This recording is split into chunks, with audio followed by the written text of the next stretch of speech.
বিকেলের ফুল সরিয়ে নেব আর মিল্ক গরম করে দিয়েছি, ওর মধ্যে একটু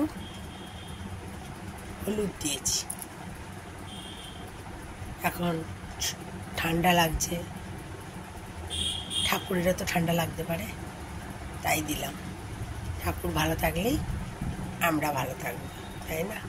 আমার তো প্রচণ্ড ঠান্ডা লেগেছে, ডাক্তার দেখাচ্ছি, আবার কালকে যাব। আপনারাও সাবধানে থাকবেন। এটা আমার ছোটো মাসি বলেছে, মাসি ছত্তিশগড়ে থাকে, বলছে আমরা ঠান্ডা লাগলে গরম মিল্কে একটু হলুদ দিয়ে তারপরে খাই। আজ আমি প্রথম ঠাকুরকে দিলাম। হরি হরি রাধে রাধে।